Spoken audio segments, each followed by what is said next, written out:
Straight గా వెళ్తే temple రోడ్కి వెళ్తారు. కెరీ, నువ్వు రైట్ కి వెళ్ళు.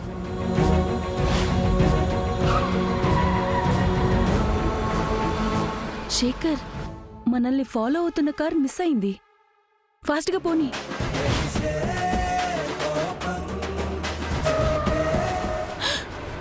రే ఎరుకుపోని రా.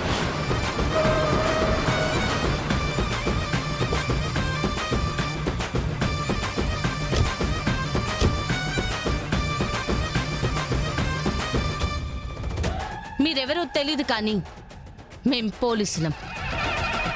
బయటికి దిగండి అందరూ. శేఖర్, పారిపోదాం పదా.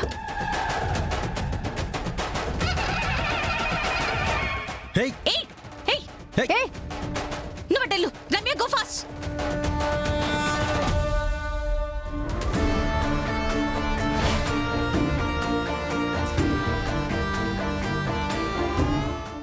ఆగ్రా.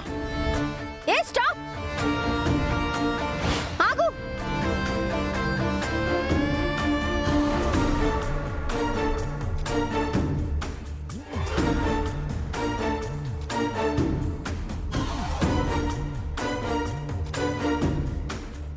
ఏ ఆగు, ఆగు.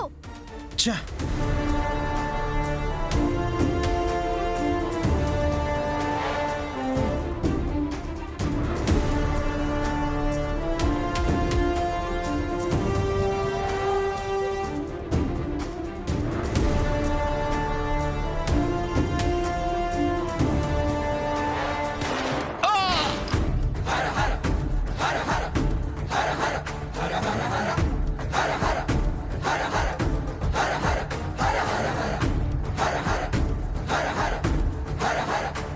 కెడి దొరకరా? తప్పించుకున్నారు జడి.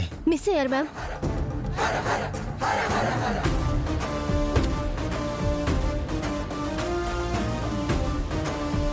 ఛా! మనం వచ్చేసరికి పాటిల్ గారు చనిపోయారు.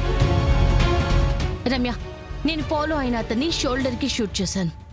అతనికి బ్లడ్ లాస్ అయి ఎక్కువ దూరం వెళ్ళలేడు. సో దగ్గరలో ఉన్న ప్రతి క్లినిక్ కి అందరికీ ఇన్ఫర్మేషన్ ఇవ్వండి. ఎవరైనా షోల్డర్ కి బుల్లెట్ గాయంతో వచ్చినా వెంటనే మనకి ఇన్ఫర్మేషన్ ఇవ్వమని చెప్పండి. Okay ma'am. రమ్య, నువ్వు స్టేషన్ కి కాల్ చేసి ఇన్ఫర్మేషన్ ఇవ్వు. Okay sir. ఫోరెన్సిక్ వాళ్ళని రమ్మని చెప్పు. Okay sir. మీడియాకి ఈ విషయం తెలియదు కాబట్టి టేక్ కేర్ గా చూసుకో. Okay sir.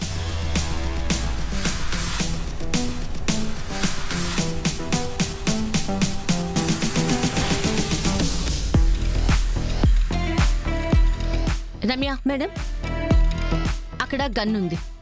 ఎవిడెన్స్ లిస్ట్ లో గన్ పెట్టి సీరియల్ నెంబర్ చూసి ఆ గన్ ని ట్రేస్ చేయండి. Yes ma'am. అలాగే గన్ మీదున్న ఫింగర్ ప్రింట్స్ కూడా తెప్పించండి రమ్య. Okay sir. సాధు సార్కి ఇన్ఫార్మ్ చేద్దాం. హా. జై హింద్ సార్. జై హింద్ జేడి. పాటిల్ గారు గెస్ట్ హౌస్ కి సేఫ్ గా వెళ్ళారా? No sir. ఎయిర్పోర్ట్ నుంచి గెస్ట్ హౌస్ కు వస్తున్న దారిలో ఎవరో ముగ్గురు వచ్చి అటాక్ చేసి పాటిల్ గారిని షూట్ చేశారు సార్. వాట్? షూట్ చేశారా? అంటే పాటిల్ గారు మేము వచ్చేసరికి లేట్ అయిపోయింది సార్. చనిపోయారు. అసలు ఏం జరిగింది? కార్ ఎక్కడికి వెళ్ళింది కెడి?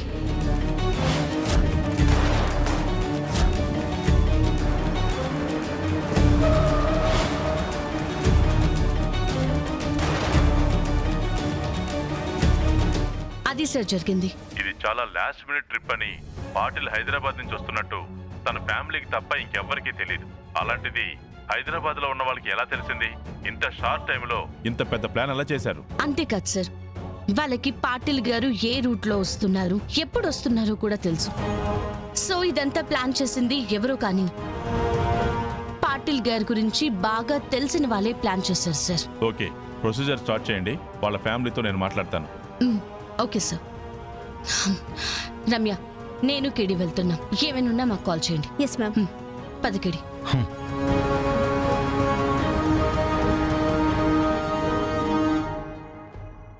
వదినా, జగదాత్రి వాళ్ళని చూసారా? లేదు నిషి, పంతులు గారికి హెల్ప్ చేస్తున్నారేమో. లేదమ్మీ, ఇల్లంతా ఎత్తుకుండాము, యాడా కనిపించలేదు. సరే అత్తయ్య, మేము వచ్చేస్తున్నాం, పక్కనే ఉన్నాం. ఏమైంది దాత్రి? మన గురించి ఇంట్లో వాళ్ళు వెతుకుతున్నారా? నిషి వచ్చి 2 సార్లు అడిగిందంట. అత్తయ్య ఇంట్లోనే ఎక్కడో పని చేసుకుంటున్నామని చెప్పిందంట. అయితే మనం ఫాస్ట్గా ఇంటికి వెళ్ళాలన్నమాట. మ్,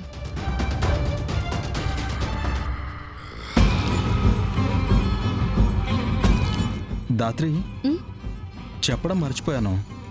తాతయ్య స్టార్ట్ అయ్యారంట. ఇంకో 30 minutesలో వచ్చేస్తారు. మ్.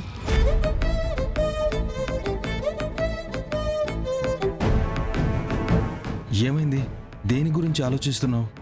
నిషి గురించి కేదార్. ప్రెగ్నెన్సీ గురించి, అబద్ధం చెప్పడం గురించా? మ్. ఫంక్షన్ అయ్యాక అందరికీ నిజం చెప్తానని చెప్పింది. నిషి అబద్ధం వెనుక కారణం ఏదైనా కావచ్చు. వదిన, మావయ్య గారు క్షమించరు. వదిన బేబీ పుట్టాక రూమ్ కోసం ఇప్పటి నుంచే ప్లానింగ్ కూడా చేశారు. నిషి వాళ్ళకి సర్ప్రైజ్ చేద్దామన్నారు.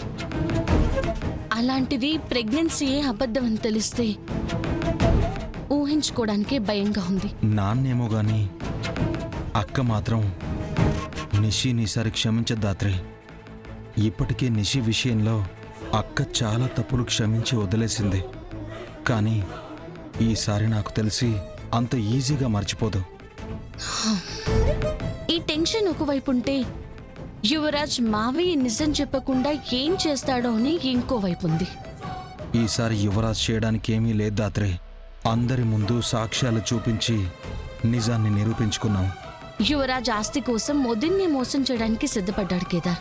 అలాంటిది ఇంత పెద్ద విషయాన్ని అంత సులువుగా వదిలిపెట్టడు. మనం మన జాగ్రత్తలో ఉండాలి. ఇంట్లో లేకుండా ఎక్కడికి వెళ్తారు? ఇంకేముందన్నయ్య గారు, ఇంట్లో పనులుంటాయని ఊరు మీద పడి తిరగడానికి వెళ్ళినట్టున్నారు. వాళ్ళేం ఊరి మీద పడి తిరగడానికి వెళ్ళలేదు. మరి ఎక్కడికి వెళ్ళారు నాన్న? ఆ, మన ఇంటికి వెళ్ళారమ్మా. నేనే పంపించాను. మీరు పంపించారా? ఎందుకండి? ఆ, ఆ, అదే నా టాబ్లెట్స్ మర్చిపోయాను కదా, అందుకే పంపించాను. తీసుకురామని చెప్పాను. ఇంటి తాళాలు నా దగ్గరుంటే వాళ్ళని ఇంటికి పంపించేం ఉపయోగం?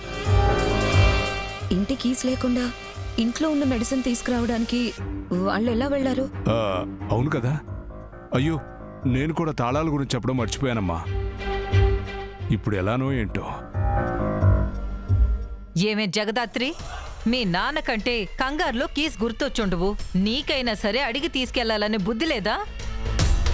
ఏ కీస్ గురించి మాట్లాడుతున్నారంటే? మా ఇంటి కీస్ గురించి. కీస్ తీసుకోకుండా టాబ్లెట్స్ తీసుకురావడానికి ఎలా వెళ్లారు?